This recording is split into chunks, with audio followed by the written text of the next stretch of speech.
Naveda kripana shreya Atmano gunavastu drik Tasyatan ichchato yached Yadi sopi tatha vidah Naveda kripana shreya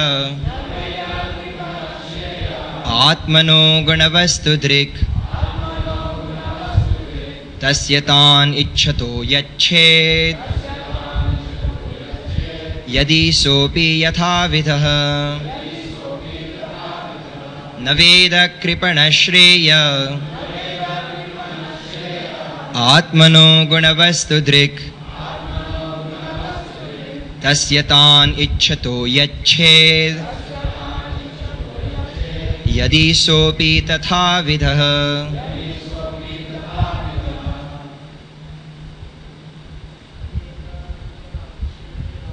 Naveda kripana shreya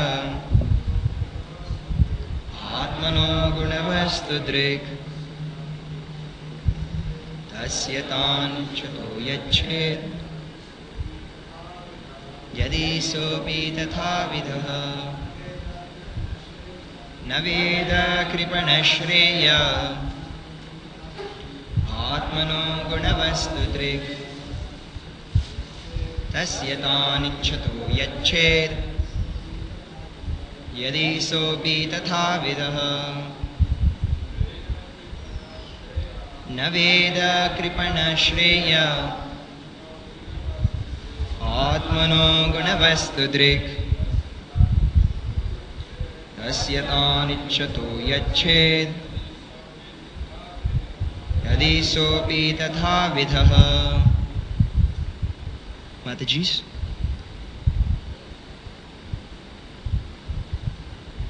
No? Naveda kripana shreya Atmano gunavastu drik Tasyatan ichchato yached Yadi sopi tatha vidah Naveda kripana shreya Atmano gunavastu drik Tasyatan ichchato yached Yadi sopi tatha vidah Naveda kripana shreya Atmano gunavastu drik Tasyatan ichchato yached Yadi sopi tatha vidah Na, not. Veda, knows. Kripanaha, a miserly living entity. Shreyaha, the ultimate necessity. Atmanaha, of the soul. Gunavastu drik, who is attracted by the creation of the modes of material nature. Tasya, of him. Tan, things created by the material energy. Ichchata, desiring. Yachet, one bestows. Yadi, if. Saha api, he also.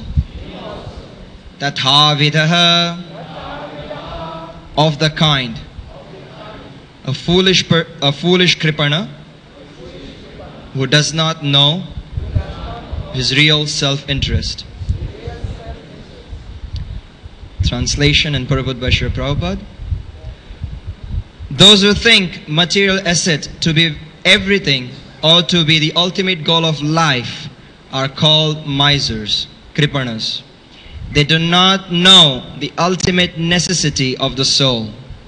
Moreover, if we avoid that which is desired by such fools, he must also be considered foolish. Purport. There are two classes of men, namely the Kripanas and the Brahmana. A Brahmana is one who knows Brahman, the absolute truth, and who thus knows his real interest.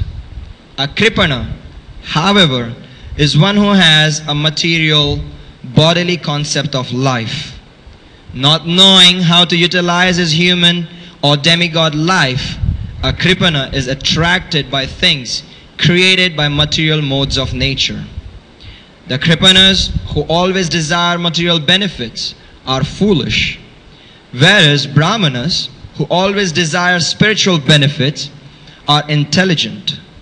If a Kripana, not knowing his self-interest, foolishly asks for something material, one who awards it to him is also foolish.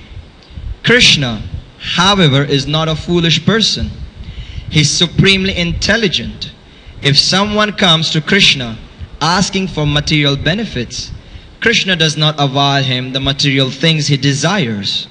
Instead, the Lord gives him intelligence so that he will forget his material desires and become attached to the Lord's lotus feet. In such case, although the Kripana offers prayers to Lord Krishna for material things, the Lord takes away whatever material possessions the Kripana has and gives him the sense to become a devotee. As stated by the Lord in Caitanya Charitamrita Madhya Leela 22.39, Ami Vigya e Murkhe Vishaya Kone Diba Swacharanamrita Diya Vishaya Bhulaiba. Since I am very intelligent, why should I give this foolish material prosperity? Instead, I shall induce him to take the nectar of the shelter of my lotus feet and make him forget illusory material enjoyment. If one sincerely prays to God for material possessions in exchange for devotional service, the Lord, who is not foolish like such an unintelligent devotee, shows him special favor by taking away whatever material possession he has and gradually giving him the intelligence to be satisfied only by rendering service to his lotus feet. Srila Vishwanath Chakravarti Thakur comments in this regard that if a foolish child requests his mother to give him poison, the mother, being intelligent, will certainly not give him poison, even though he requests it. A materialist does not know that to accept material possessions means to accept poison or the repetition of birth and death. An intelligent person, a Brahmana, aspires for liberation from material bondage. That is the real self-interest of a human being.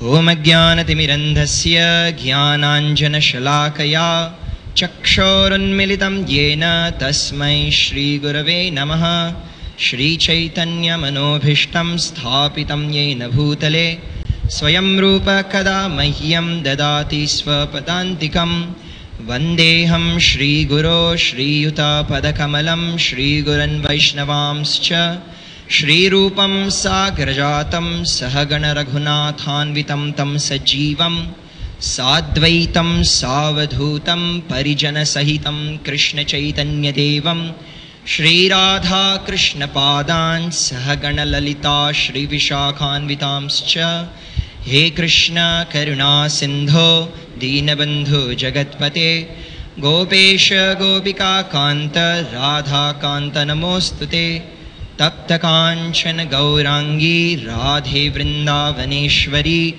Vrishabhanu Sute Devi Pranamami Hari Priye Vancha Kalpatarubhyascha Kripa Sindhubhya Evacha Patitanam Pavanebhyo Vaishnavebhyo Namo Namaha Jaya Shri Krishna Chaitanya Prabhu Nityananda Shri Advaita Gadadhara Shrivasadi Gaura Bhakta Vrinda Hare Krishna Krishna Krishna Hare Hare Hare Rama Rama Rama Hare Hare. Hare Krishna. This is a very interesting purport, like all of Srila Prabhupada's purports. One of the speciality of Srila Prabhupada's purport is he cuts our heart, takes he sees what is inside, he puts it on the table and shows it to us. What are our anarthas? And then he tells us how to correct it. Very clearly mentions here that there are only two kinds of men. Either you are a miser or you are Krishna conscious.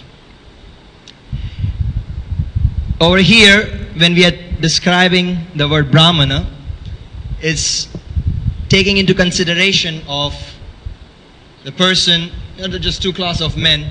Either you are Krishna conscious or you are not. Either you are devotee or you are not. It's not going into the details of Varnashram. So, if you are Krishna conscious, being a Vaishnava, you're already on a level higher than a Brahmana. When we are talking about Vaishnavas, now from this purport, we can see who we are. Are we Brahmanas or are we Kripana? What do we beg from the Lord? Are we begging material things or are we asking only Krishna consciousness? Most of our cases, we are always asking for material prosperity. Could be in connection with devotional service. For example, sometimes devotees, they say, "My Lord, I am a book distributor. I need a car, so could you please arrange a Ferrari? Because it's my desire to have a Ferrari." You could work on a motorbike. You could work in some small car. But no, we require a Ferrari. So my Lord, please, could you arrange for a Ferrari? I need a temple, but I go to a new place where there is no temple. I'm supposed to start a temple. So my Lord, please give me a house very close to the beach, surrounded by many wonderful fruit trees, etc., etc., etc. So we connect our desires and say we will use it for Krishna's service, which is also accepted by the Lord. But this is not pure devotional service. As we get into the 6th canto, we are starting explanations about the pure devotional service. So here, Srila Prabhupada, that's why mentions very clearly, either we are fully Krishna conscious or we are just miserly people. In this connection, then, we got to understand what we want from Krishna. In this, there is a very nice shloka Caitanya Mahaprabhu explains in Shikshashtakam. In the last shloka, it says, "Aslishyava padaratam pinashtamam." If you want, you can trample me under your feet. If you want, you can embrace me. You can do whatever you want with me, my Lord, because you are the only Lord of my heart. This has to be the goal of every devotee. What we want to do, my Lord, is up to you. You can put me in any situation you want. Srila Prabhupada writes a song on the Jaladut. He says, "My Lord, I don't know what I'm going to go through, but I'm like a puppet. Make me dance as you like." This is the mood of our Samsthapaka Acharya, our founder Acharya. Understanding that mood, we follow in the same principle. We may have our difficulties, we may have our desires which we need to fulfill. But that has to be understood that it's a material aspect within our heart which we need to get rid of and follow into Krishna consciousness. Krishna here says that he is not foolish. Mahaprabhu mentions he is not a foolish person. If somebody is going to ask him for material things, he will cut off that desire and he he will offer intelligence so that we can understand that Krishna consciousness is important. I'm sure it has happened in our life. It has very much happened in my life. You stand in front of Radha Madhava and you're like, my Lord, I need this desire fulfilled. There's a very nice example happened yesterday. We had a somewhat free day in the school, no classes. And we're having Ma cleaning every Wednesday. So we are after cleaning happens, we have a brunch. And then we have prasadam in the evening for all the boys. I had a very good brunch, but I slept over for the dinner and I was very hungry. On the way here, I had some service to do in the temple. I came and I was wondering, my Lord, I'm so hungry. But I forgot to take any Lakshmi. I didn't take permission from my teacher if I can eat outside. So very difficult. Can't go eat anywhere. Continued doing my service. And it so happened that after I finished all my service, I came back to the temple to pay obeisances to the Lord and just leave. And at that time, the pujari, he brings the night offering plate. And he's there. It was such an amazing thing. It being the first day of Purushottam month, many devotees are performing vrata of only eating once a day. So not many devotees lined up to take prasadam. And I got 2 puris filled with sabji. Some, many nice things put together. That clicked in my mind. It happened with me, this situation, several times. In fact, every time I was hungry, I'm coming this way, even if I'm not hungry, Krishna always made sure that there was some prasadam. Because there is some attachment to eating prasad. So Krishna always made sure there is some prasadam available. And then he gives the intelligence that remember, this is Krishna prasad. If you go outside, when we go to Kolkata, there is nothing. Nothing available. Because it's not Krishna prasad. When you come here, there is always something available. So that he gives the intelligence to understand that when you are fully dedicated to him, or when you're trying to be fully dedicated to Krishna, just performing your service, not expecting much, then he takes care of every situation. As he says in Bhagavad Gita, Yoga Kshemam Vahamyaham, I give whatever is needed. There was one devotee, one yatra somewhere in Europe, and they had to pay some rent. These devotees were engaged in collecting Lakshmi by doing book distribution. But getting very difficult, getting towards the end of the month, they have to pay rent. And I think they had $400 short. And it was the last day of the month, next day they have to pay. Otherwise, they have to empty out the house. So all the devotees are very tense, they are working very hard. Still at the end there are $400 left. And it's evening time. And this devotee is distributing back to God at magazines. At one point, one person comes with an envelope, gives them the envelope, and just walks off. And the devotee is like, hey, here is back to God. He says, I don't need it. Just left. The devotee comes back to the temple, opens the envelope. It has exactly $400 inside. Krishna made sure the devotees who are sincere, they got what it was required. That's why we don't need to worry about what will happen in our life. I've mentioned this pastime several times, which is in connection with this point. In Dwaraka, Krishna many times would come late in the evening back home.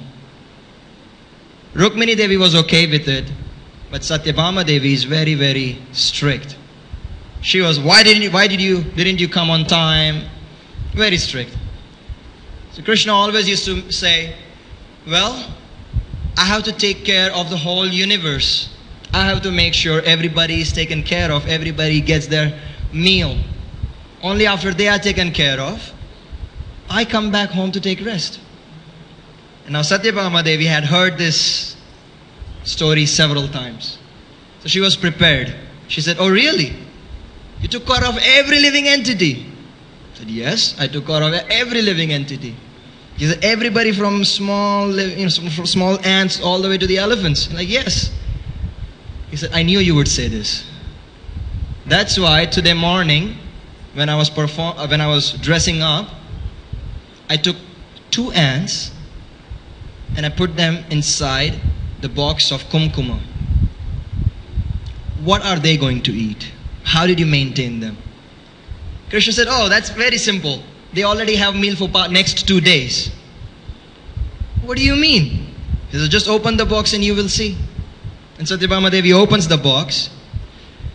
The culture is when you put a kumkuma, you also put some rice on the forehead. So while Satyabhama Devi was putting that rice on her forehead, a couple grains fell inside the box and she didn't notice. So these 2 ants had this, 2 grains of rice taken care of for next 2 weeks. So Krishna said, see, I take care of every living entity. Many times we preach and the question comes up, everybody becomes a devotee. Who is going to run the whole world? How is it going to function? There's one devotee, he gave a very nice answer to this. He said, as long as you're performing your duty, as long as you're performing, you're strict to your religion, you'll be taken care of. For example, the different living entities, by nature, they perform their duty. They don't go beyond their nature. They don't do something different than what are they supposed to do. That's why they slowly progress forward and they come to the human form of life. When they are performing their ritual, their duty, so according to their nature and according to the need, according to the size of the body, they are fed. They don't have to go to industries. They don't have to go for work. They don't have to run business. They are taken care of. Birds, they fly, go somewhere, see some grains. They take some grains, bring it back to the nest, feed their babies, eat, finish. They don't store anything for the next day. But they get their meal every day. According to the karma, they get their meal every day. Human form of life, because we have more intelligence, we try to make the 4 principles of life, eating, sleeping, mating, and defending, more sophisticated, more broad. And that's why there is a constant worry in our mind. What are we going to do? What is going to happen? How can I enjoy more? If we relax, chant our japa, do our service to Krishna, it will be provided. We had a practical experience by the mercy of our teacher Preeti Vardhan Prabhu. He took us out on parikrama, and over there the system is we have no facilities, there is no arrangements. Of course, it's done only in a very small group of maturing boys and who can take some austerity to make them understand when Mahaprabhu says Rakhe Krishna ke mare Krishna ke rakhe ke. If Krishna wants to protect you, nobody can harm you. If Krishna wants to harm you, nobody can protect you. So to make us understand this principle, what he does, he just takes us out on different parikramas, where twice a day we beg. Whatever is begged, that's what we eat. If there is anything extra, we do food for life. There is nothing stored for the next day. And this was the best time of our life. There was one incident, we went to Remuna, Kiruchura Gopinath. So we started to walk from Jagannath Puri, we were coming towards Mayapur. And we are eating whatever we beg, so we get some rice, some people give some sabji, some people give some Lakshmi. So we end up eating rice with some potatoes, rice with some mangoes, rice with some salt, rice with some sugar, rice with some shark growing on the side of the street. Every day is something different. So that day when we reached Remuna, our teacher, he told us, okay, we'll beg in the market. Market, nobody gives rice and sabjis, they all give Lakshmi. So then whatever Lakshmi is collected, we'll put together and we'll buy the kheer from Kheerachura Gopinath. We are all very excited, young boys, want this kheer.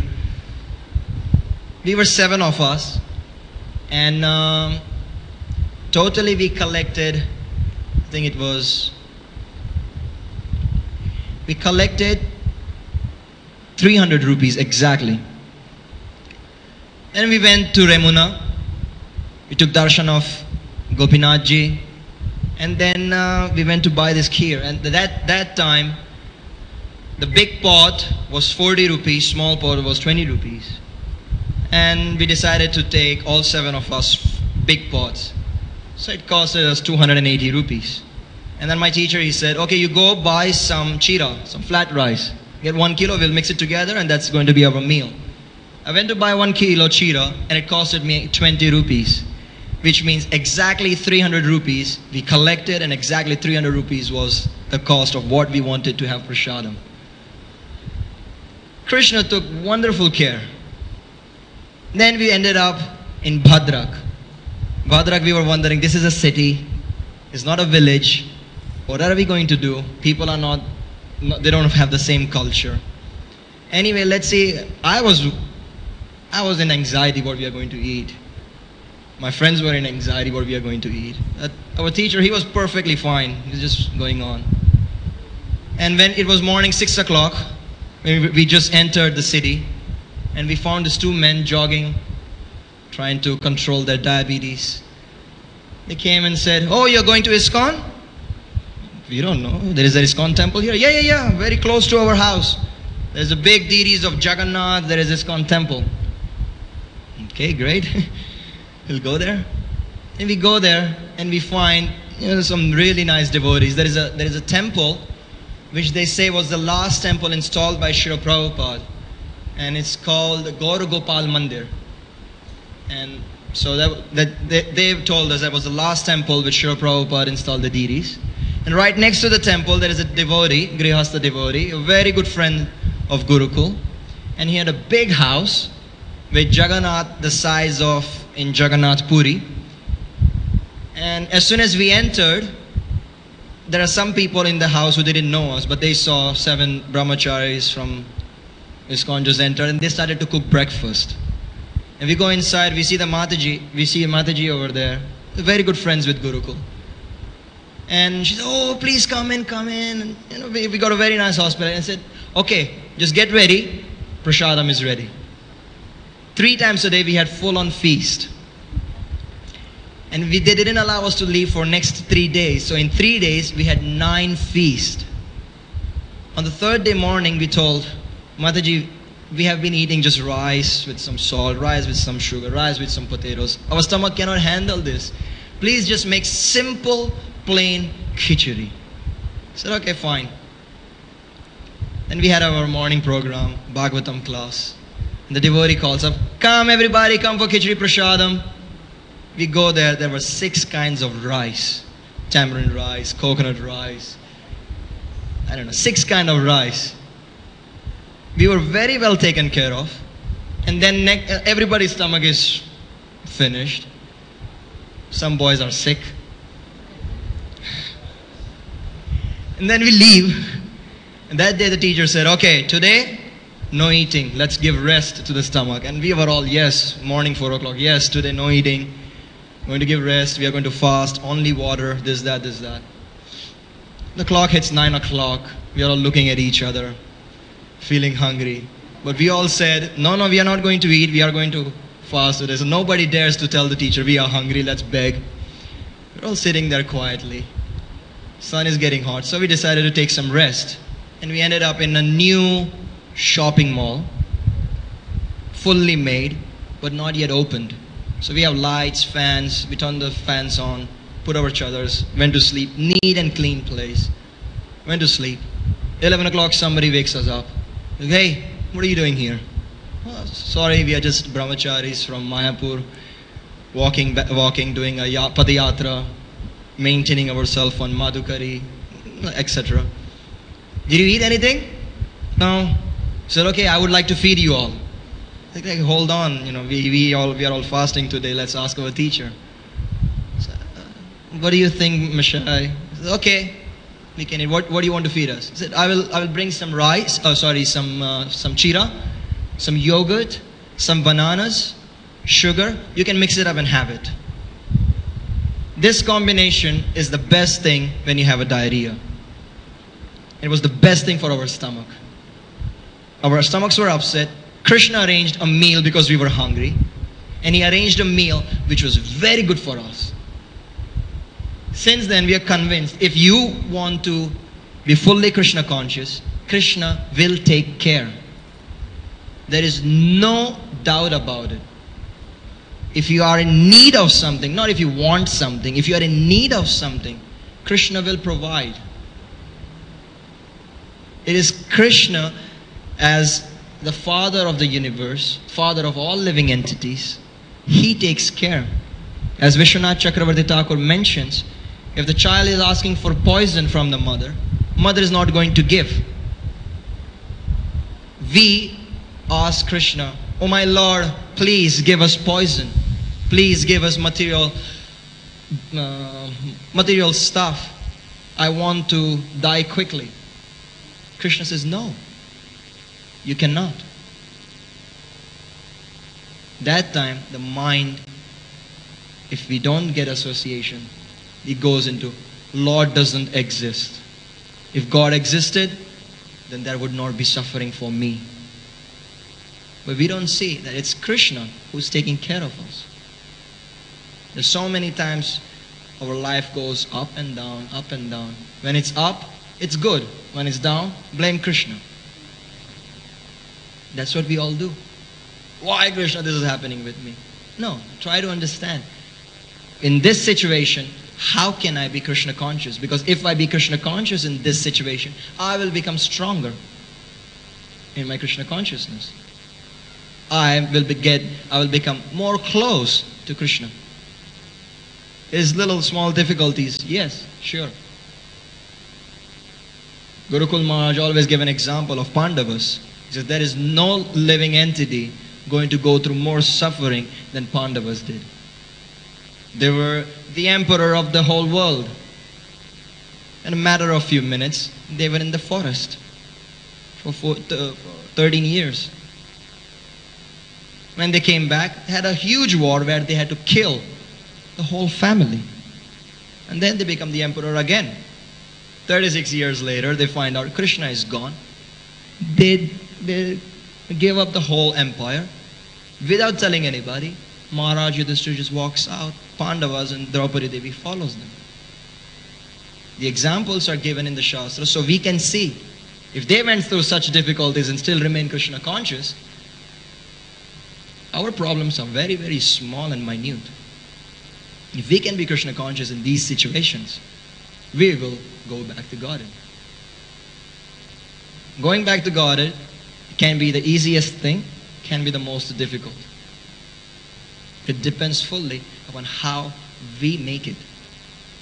If we want to make it easy for ourselves, just surrender to the spiritual master, to the process of Krishna consciousness, to Krishna. Things will be taken care of. If we have our own personal agendas, it will be difficult. And we will not make it back to God.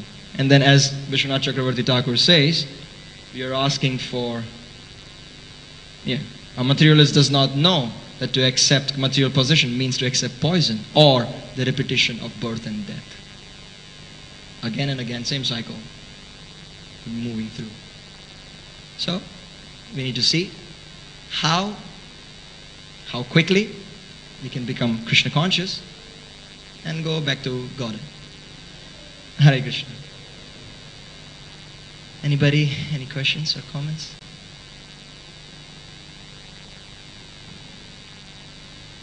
No? Yes, Ron.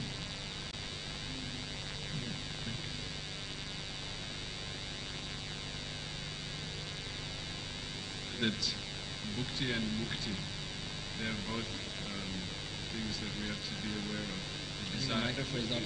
The desire for bhukti and mukti.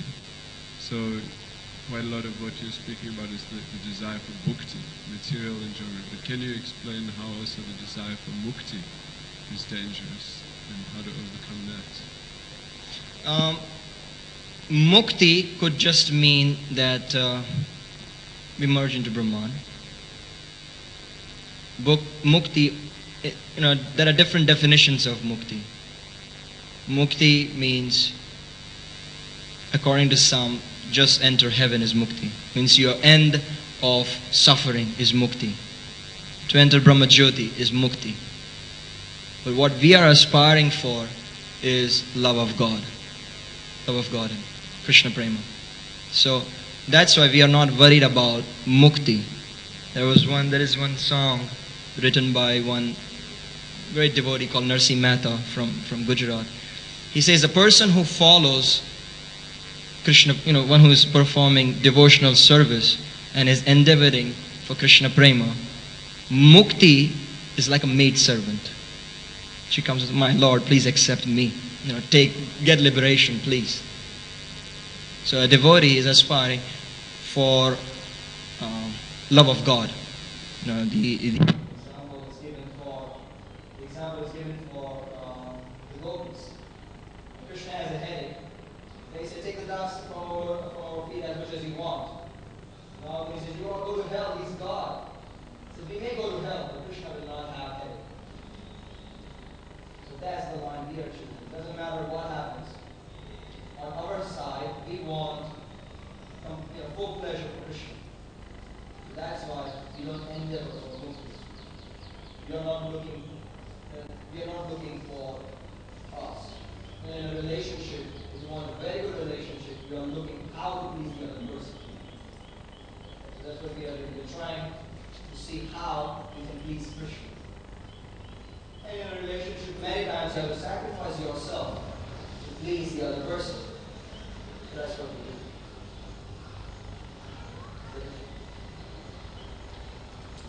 Any other question? Hare Krishna, but it's not a question. I'm very much inspired by your lecture, so I want to share something. I have a god brother. He is now in New Mayapur, China, suffering from cancer, dying. And the pain is very hard to tolerate. However, the devotees who are taking care of him shared his realization. Whenever the intolerable pain comes, and instead of complaining, pitying himself, he's thinking about how Lord Nrsimhadev is killing Hiranyakashipu, opening everything and take out the intestines. So he's thinking, I have so much anartha in my heart and my body, so now this pain is like Lord Nrsimhadev is opening my body and taking all the anarthas out of my body. So I think that is also kind of example illustrating how Krishna is protecting his sincere devotees. Hare Krishna. Yes, sir. Hare Krishna. I was trying to formulate this question, but something that we often think of is when we're surrendering or when we're asked to surrender, it kind of puts this image in our minds of, you're going to be without your possessions, you're going to be unhappy, you're going to be like a wanderer in the forest, something or the other. And someone actually said, I know that surrendering is actually a loving process. You should allow your egos to actually know that this is going to be pleasurable. I was wondering if you could elaborate on that, or if you know something like that. The difficulty comes when we are attached. Then it is difficult to surrender. So if it is difficult to surrender, we should understand that we are attached. So there is an example of Dhruva Maharaj. He started the devotional service because he wanted material possession. He wanted a kingdom bigger than that of Lord Brahma. So that was his desire. But through the process of bhakti, through the process of devotional service, when Krishna appears in front of him, he doesn't have the desire anymore. He's fully surrendered. And that time he says, I was looking for broken pieces of glass, but in you I found a real diamond. But Krishna knowing, in Bhagavatam it says, Krishna knowing and understanding that that was Dhruva Maharaj's desire, he fulfills the desire. He tells Dhruva Maharaj that you will rule over the world for 36,000 years. your brother will be killed in hunting, and your stepmother will enter fire. Because that was an intense, that hatred he had. So Krishna fulfills that desire. So you can understand that if I just surrender, my desires will be fulfilled by Krishna if he thinks it's appropriate. And there is, one devotee was mentioning that once Srila Prabhupada explained, he said, Krishna told me go down to the material world and preach. And he said, no, it's too difficult, it's too austere. All the 6 Goswamis go there each night, different tree, so austere. It's too austere down there, I don't want to go. And Krishna says, you go down to the material world, I will arrange a palace for you in every city. It's true. So, we just got to surrender. Krishna knows what we need. It will be taken care of. It's just a matter of full faith. As long as we don't have that faith, it's just attachments, which are not that useful when it comes to spiritual life. Even in material world, the only person who can fulfill our desires is Krishna. On our own, we cannot. So, if we stick onto the attachment, it's a lose-lose situation. If we give it up, it's a win-win situation. We get Krishna and we may also get our desires fulfilled. But then we are not attached to it. Like that.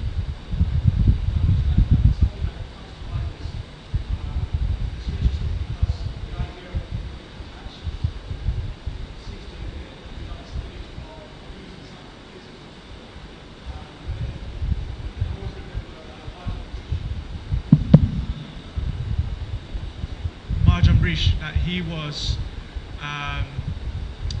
the emperor of the world, yet he was detached from it all. And because he wasn't attached to the material possessions, he was attached to the service to the Lord. And when the Rasa Muni came and was so-called offended by him, yeah, sorry, is that better? Yeah. So when Marjambrish, he was detached within his heart, but not externally. And so when Durasa Muni came and was so-called offended by Marjambrish, the Lord came to save him, because Marjambrish was attached to the service of the Lord. So again, sometimes I try to understand how is it that we can get to that stage that although we're in the same situation, whether like myself, I'm working, or perhaps other people are doing something else, the external situation can be the same, but internally that attachment isn't there, where one is convinced that the Lord will take over. Yeah, but it's fully depending on the Lord. It's our job is to surrender. Now, what situation He keeps us is up to Him. If He sees, Krishna says, if I see that material facilities will be a problem for a devotee, he becomes Hari. He steals it. He takes it away from us. But when he sees that this devotee is ready to have material possession, he gives it. So for Krishna is nothing impossible. He can just give it. So it's, yes, Prabhu.